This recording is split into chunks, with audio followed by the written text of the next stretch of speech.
സലു കിച്ചനിലേക്ക് സ്വാഗതം. ഞാൻ സമീറ. ഇന്ന് ഞാൻ തയ്യാറാക്കാൻ പോകുന്നത് കെട്ടുവള്ളം മീൻകറിയാണ്. ഇത് ഞാൻ മുൻപൊരിക്കൽ ആലപ്പുഴ പോയപ്പം അവിടെ ഞങ്ങൾ കെട്ടുവള്ളത്തിൽ പോയപ്പോൾ കിട്ടിയ ഒരു മീൻകറിയാണ്.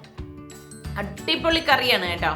ശരിക്കും ഈ കറി നമ്മൾ വെച്ചിരുന്നിട്ട് ഉടൻ കഴിക്കുന്നതിനേക്കാളും ഇപ്പോൾ ഉച്ചയ്ക്കാണ് വെക്കുന്നതെങ്കിൽ രാത്രി കഴിക്കുമ്പോഴാണ് ഇതിന് ടേസ്റ്റ് കൂടുതൽ. പിറ്റേ ദിവസം എടുക്കുകയാണെങ്കിൽ പിന്നെ പറയാൻ വേണ്ട, അത്ര ടേസ്റ്റുള്ള ഒരു കറിയാണ് കേട്ടോ. അപ്പോൾ ഇത് എങ്ങനെയാണ് തയ്യാറാക്കുന്നതെന്ന് നമുക്ക് നോക്കാം. ഈ കറി ഞാനിവിടെ അയല മീനിലാണ് ഉണ്ടാക്കാൻ പോകുന്നത്. അപ്പം നിങ്ങൾക്ക് ഏത് മീൻ വേണമെങ്കിലും ഇതിനായിട്ട് ഉപയോഗിക്കാം. പക്ഷേ ഇതുപോലെ അയല അതുപോലെ തന്നെ ഉള്ള ചെറിയ ടൈപ്പ് മീനാണെങ്കിൽ ഒരു പ്രത്യേക ടേസ്റ്റ് ആയിരിക്കും ഈ കറിക്ക്. അപ്പം ഞാൻ ഇതൊന്ന് ക്ലീൻ ചെയ്ത് കട്ട് ചെയ്ത് എടുത്തിട്ട് വരാം. അപ്പോൾ മീൻ ഇവിടെ ഞാൻ മുറിച്ച് നന്നായിട്ട് കഴുകിയെടുത്ത് വെച്ചിട്ടുണ്ട്. അപ്പം ഞാൻ ഇതിലേക്ക് തലയും ചേർക്കുന്നുണ്ട്. അപ്പം നിങ്ങൾക്ക് അത് താല്പര്യമില്ലെങ്കിൽ ഈ തല ഒഴിവാക്കിയിട്ട് മീൻ കഷ്ണങ്ങൾ മാത്രം ഇട്ട് ഈ കറി ഉണ്ടാക്കാം. പക്ഷേ ഈ തലയൊക്കെ ഇട്ടിട്ട് നമ്മൾ ഈ കറി ഉണ്ടാക്കുമ്പോൾ ഒരു പ്രത്യേക ടേസ്റ്റാണ്. അപ്പോൾ ഇനി ഇതെങ്ങനെയാണ് നമുക്ക് തയ്യാറാക്കുന്നതെന്ന് നോക്കാം.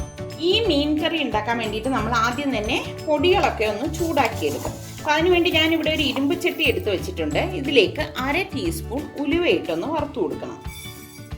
ഈ ഉലുവയ്ക്കൊപ്പം തന്നെ 1/2 ടീസ്പൂൺ മുഴുവനെയുള്ള കുരുമുളകില്ലേ അതും കൂടി ഇട്ടിട്ട് ഇതൊന്ന് ചൂടാക്കാം. തീ കുറച്ചിട്ട് ഇതൊന്ന് ചൂടാക്കണം കേട്ടോ. തീ കൂട്ടിക്കളയരുത്. തീ കൂട്ടിയാൽ കരിഞ്ഞു പോകത്തേ ഉള്ളൂ. ഇത് ശരിക്കൊന്ന് നല്ല മൂപ്പ് കിട്ടത്തില്ല. അപ്പം അതുകൊണ്ടാണ് തീ കുറച്ച് വെച്ച് ചൂടാക്കണം എന്ന് പറയുന്നത്. ഇതിവിടെ കണ്ടോ മൂത്ത് വന്നിട്ടുണ്ട്. അപ്പം ഇത് പിന്നെ ഒരു കാര്യം പ്രത്യേകം ശ്രദ്ധിക്കണം, ഉലുവ എടുക്കുമ്പോൾ ഒരുപാട് കൂടിപ്പോരുത്. കൂടിപ്പോയി കഴിഞ്ഞാൽ കറിക്കൊരു കയ്പുണ്ടാകും. അതുപോലെ തന്നെ കറക്റ്റ് മൂപ്പായിരിക്കണം. മൂപ്പ് ഒരുപാട് കൂടിക്കഴിഞ്ഞാലും ടേസ്റ്റിനൊരു വ്യത്യാസം വരും. ഇനി നമുക്കിതിലേക്ക് പൊടികൾ ചേർത്ത് കൊടുക്കാം. ഫ്ലെയിം നന്നായിട്ട് കുറച്ച് വെച്ചിട്ട് വേണം ഇനി നമ്മൾ പൊടികൾ ചേർത്ത് ചൂടാക്കി എടുക്കേണ്ടത്. കാരണം ഒന്നാമത് ഇത് ഇരുമ്പ് ചട്ടിയാണ്, അപ്പോൾ ചൂട് കൂടുതലായിരിക്കും. ഞാനിതിലേക്ക് 3.5 table spoon Kashmiri red chilli പൗഡറാണ് ചേർക്കുന്നത്. ഇതാവുമ്പം അധികം എരിവും ഉണ്ടാവില്ല, എന്നാൽ നല്ല കളറും ആയിരിക്കും. പിന്നെ ഞാൻ എപ്പോഴും പറയുന്ന പോലെ എരിവൊക്കെ നിങ്ങളുടെ പാകത്തിന് ചേർത്ത് കൊടുക്കണം. ഇതിലേക്ക് ഞാനിനി 1/4 ടീസ്പൂൺ മഞ്ഞൾപ്പൊടിയും കൂടി ഇട്ട് കൊടുക്കണം.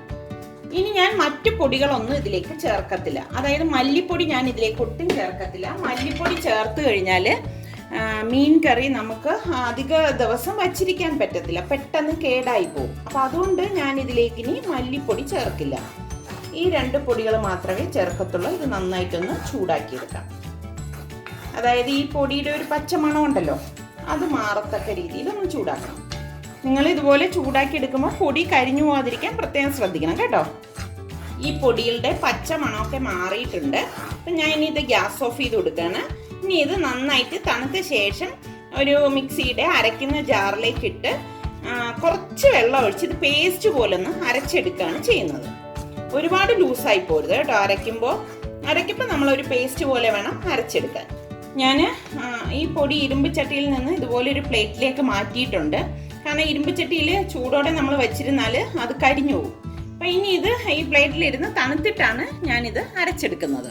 പിന്നെ ഇതിലേക്ക് വേണ്ടിയിട്ട് ഞാനിവിടെ 2 ഇതുപോലെ മീഡിയം സൈസ് ഇഞ്ചി എടുത്തിട്ടുണ്ട് കണ്ടോ, ഈ ഒരു സൈസിന്. ഇത് നമ്മളിനി നീളത്തിന് സ്ലൈസ് ചെയ്ത് അരിഞ്ഞെടുക്കും. പിന്നെ ഒരു 10-12 വെളുത്തുള്ളി അല്ലി, ചെറിയ വെളുത്തുള്ളി അല്ലിയാണ് ഞാനിവിടെ എടുത്തിരിക്കുന്നത് കേട്ടോ. അതുപോലെ തന്നെ 10-15 ചെറിയ ചുവന്നുള്ളി. അപ്പോൾ ഇതെല്ലാം ഞാൻ ഒന്ന് സ്ലൈസ് ചെയ്ത് അരിഞ്ഞെടുക്കാം. അതുപോലെ തന്നെ ഞാനിവിടെ ഒരു 3-4 ചെറിയ പീസ് കൊടംപുളി കുറച്ച് ചൂടുവെള്ളം ഒഴിച്ച് കുതിരാനായിട്ട് വെച്ചിട്ടുണ്ട്. അത് ഞാൻ മീൻ വൃത്തിയാക്കുന്ന സമയം തന്നെ കുറച്ച് ചൂടുവെള്ളം ഒഴിച്ച് വെച്ചതാണ്. പിന്നെ നമുക്ക് വേണ്ടത് കറിവേപ്പിലയാണ്. അപ്പോൾ ഇനി ഇത് എങ്ങനെയാണ് തയ്യാറാക്കുന്നതെന്ന് നോക്കാം. ഞാൻ ഇതുപോലെ കനം കുറച്ചാണ് അരിഞ്ഞെടുക്കുന്നത്. ഇഞ്ചി നമ്മൾ നീളത്തിലാണ് അരിഞ്ഞെടുക്കുന്നത്. ഇഞ്ചി ഞാൻ തീരെ ചെറുതായിട്ട് അരിയത്തില്ല, ഇതുപോലെ സ്ലൈസ് ചെയ്തിട്ട് ശരിക്കും ഇങ്ങനെ നമുക്ക് കറിയിൽ കടിക്കാൻ കിട്ടണം, എന്നാലേ ഇതിനൊരു ടേസ്റ്റ് ഉള്ളൂ. ഇതുപോലെ അരിഞ്ഞെടുക്കാം.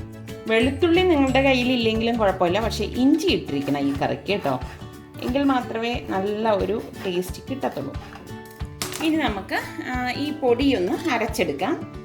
ഒരു ബ്ലെൻഡറിൻ്റെ ജാർ എടുത്തിട്ട് അതിലേക്ക് നമുക്ക് ഈ പൊടി ഇട്ട് കൊടുക്കണം. ഇനി ഇതൊന്ന് പൊടിച്ച ശേഷമാണ് ഞാൻ അരച്ചെടുക്കുന്നത്. കാരണം നമ്മൾ ഇതിലേക്ക് കുരുമുളകും ഉലുവയും കൂടി ഇട്ടിരിക്കുന്നതുകൊണ്ട്. കണ്ടോ, ഇത് ഞാനിപ്പോൾ പൊടിച്ചെടുത്ത് വെച്ചിട്ടുണ്ട്. ഇനി ഇതിലേക്ക് കുറച്ച് വെള്ളം ഒഴിച്ച് പേസ്റ്റ് പോലെ അരച്ചെടുക്കണം. ഇത്രയും മതിയാവും. നമ്മൾ അരയ്ക്കുമ്പോൾ ഒരു കാര്യം കൂടി ശ്രദ്ധിച്ചേക്കണം. പാകത്തിനുള്ള ഉപ്പും കൂടി ഇതിലേക്ക് ഇട്ട് കൊടുക്കാം. ഉപ്പ് ചേർത്തിട്ടാണ് ഞാൻ അരച്ചെടുക്കുന്നത്. ഞാനിവിടെ ഒരു മീൻ ചട്ടി അടുപ്പത്ത് വെച്ച് ഗ്യാസ് ഓൺ ചെയ്ത് കൊടുത്തു. ഇനി ഇതിലേക്ക് നമ്മൾ വെളിച്ചെണ്ണയാണ് ഉപയോഗിക്കുന്നത്. വെളിച്ചെണ്ണ തന്നെ ഉപയോഗിക്കണം കേട്ടോ, എങ്കിൽ മാത്രമേ ടേസ്റ്റ് ഉണ്ടാകത്തുള്ളൂ. ഏകദേശം ഞാനൊരു 3 ടേബിൾ സ്പൂൺ വെളിച്ചെണ്ണ ഒഴിച്ചിട്ടുണ്ട്. എണ്ണ ചൂടാകുമ്പോഴേക്കും ഞാനിവിടെ 1 ടീസ്പൂൺ ഉലുവയിട്ട് പൊട്ടിച്ചു കൊടുക്കും. ഈ എണ്ണയിൽ കിടന്ന് ഉലുവ അതേ പൊട്ടുന്നുണ്ട്. ഈ സമയം നമുക്ക് ഈ ചുവന്നുള്ളിയും ഇഞ്ചിയും വെളുത്തുള്ളിയും കൂടി ഇതിലേക്കിട്ട് വഴറ്റി കൊടുക്കണം. എല്ലാം കൂടി ഒരുമിച്ച് തന്നെയാണ് ഞാൻ ഇതിലേക്ക് ഇട്ട് കൊടുക്കുന്നത് കേട്ടോ. ചുവന്നുള്ളി നമ്മൾ ഇതിലേക്ക് ചേർക്കുന്നത് കൊണ്ട് തന്നെ ഇത് നല്ലതുപോലെ ഒന്ന് മൂപ്പിച്ചെടുക്കണം. അല്ലെങ്കിൽ എന്താണെന്ന് വെച്ചാൽ കറി പെട്ടെന്ന് കേടാവും. അപ്പം നിങ്ങൾക്ക് കുറച്ച് ദിവസം വെച്ചിരിക്കാനുള്ള കറിയാണെങ്കിൽ നമ്മൾ ഇതിലേക്ക് ചുവന്നുള്ളി ചേർക്കുന്നത് ഒഴിവാക്കിയാൽ മതി. അല്ല 2 ദിവസത്തേക്കൊക്കെ ആണെങ്കിൽ പ്രശ്നമൊന്നുമില്ല. ഇത് ഈ ചുവന്നുള്ളി നല്ലതുപോലെ ഒന്ന് വഴണ്ടി വരണം എന്നേ ഉള്ളൂ. ഇതോടൊപ്പം തന്നെ ഞാനിവിടെ 2-3 തണ്ട് കരിവേപ്പിലയും കൂടി ഇട്ട് കൊടുക്കുകയാണ്. കരിവേപ്പില ഞാൻ ഇതിലേക്ക് ഇനിയും ചേർത്ത് കൊടുക്കും. അപ്പോൾ സ്റ്റാർട്ടിങ്ങിൽ ഇതുപോലെ കുറച്ചിട്ട് കൊടുക്കും. കുറച്ചുകൂടി ഒന്ന് മൂക്കട്ടെ. നല്ല മണം വരുന്നുണ്ട് കേട്ടോ. കാരണം ആ കൊച്ചുള്ളിയും ആ ഇഞ്ചിയുടെയും വെളുത്തുള്ളിയും കരിവേപ്പിലയൊക്കെ ചേരുമ്പോൾ ഒരു പ്രത്യേക മണമാണ്. ഇതിവിടെ മൂത്ത് വരുന്നുണ്ട്. ഈ സമയം നമ്മൾ ഈ അരച്ച് വെച്ചിരിക്കുന്ന പൊടിയുടെ പേസ്റ്റ് ഉണ്ടല്ലോ, അത് ഇതിലേക്ക് ഇട്ട് കൊടുക്കാം. ഈ എണ്ണയിൽ കിടന്ന് ഇതും ഒരു 2-3 മിനിറ്റ് ഒന്ന് നമ്മൾ വഴറ്റും. കളർ കണ്ട് നിങ്ങൾ പേടിക്കണ്ട, ഇത് അധികം എരിവില്ല. ഇത് കാശ്മീരി ചില്ലി പൗഡറാണ്. ഞാൻ പറഞ്ഞല്ലോ, നിങ്ങളുടെ എരിവിൻ്റെ പാകത്തിന് നിങ്ങൾ എടുത്താൽ മതി. ഇതൊന്ന് ഇളക്കി കൊടുക്കാം.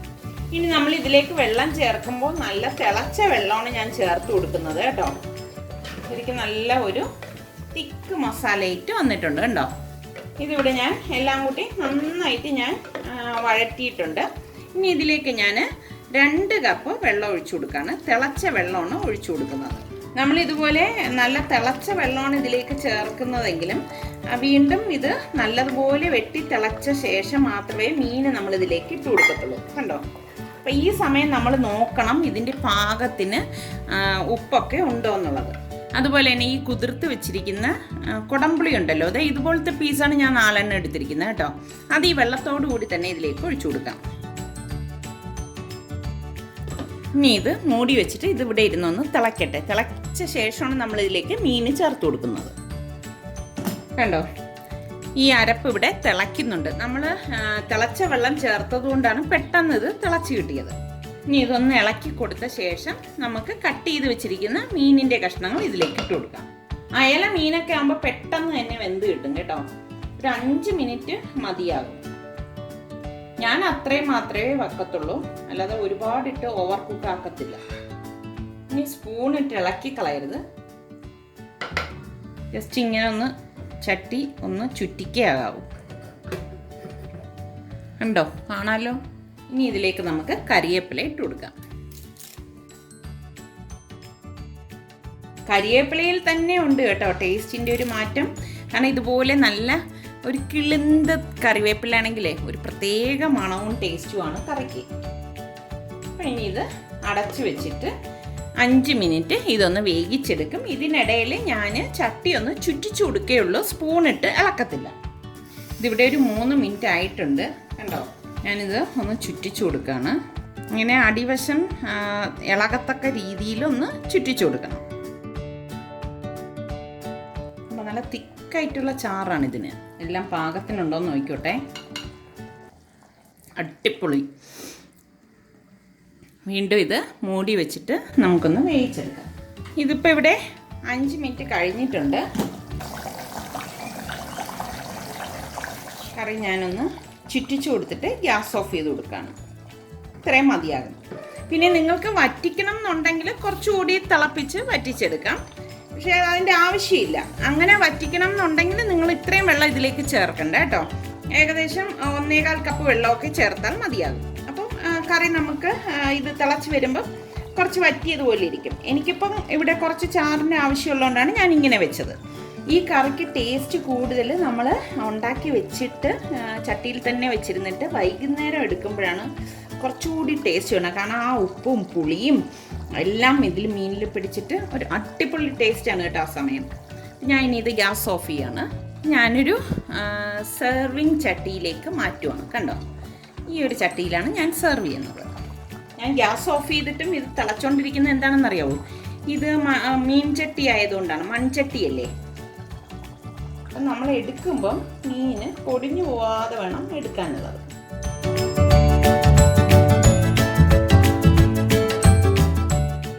ഇനി ഞാൻ ഇതിന് മുകളിൽ കുറച്ച് കറിവേപ്പിലൂടെ വെച്ച് ഗാർണിഷ് ചെയ്യും. അങ്ങനെ വളരെ പെട്ടെന്ന് തന്നെ തയ്യാറാക്കിയെടുക്കാൻ പറ്റുന്ന കെട്ടുവള്ളം മീൻകറി ഇവിടെ തയ്യാറായിട്ടുണ്ട്. അപ്പം നിങ്ങൾ എല്ലാവരും ഇത് ട്രൈ ചെയ്ത് നോക്കി. നിങ്ങൾക്കിത് ഇഷ്ടമാണെങ്കിൽ ഇതിൻ്റെ ലിങ്ക് ഷെയർ ചെയ്യുവാനും ലൈക്ക് ചെയ്യുവാനും കമൻറ്റ് ചെയ്യാനും മറക്കണ്ട. അതുപോലെ തന്നെ സലു കിച്ചൻ സബ്സ്ക്രൈബ് ചെയ്തിട്ടില്ലാത്തവരുണ്ടെങ്കിൽ ഈസി റെസിപ്പികൾക്കായി സലു കിച്ചൻ സബ്സ്ക്രൈബ് ചെയ്യാൻ മറക്കരുതേ.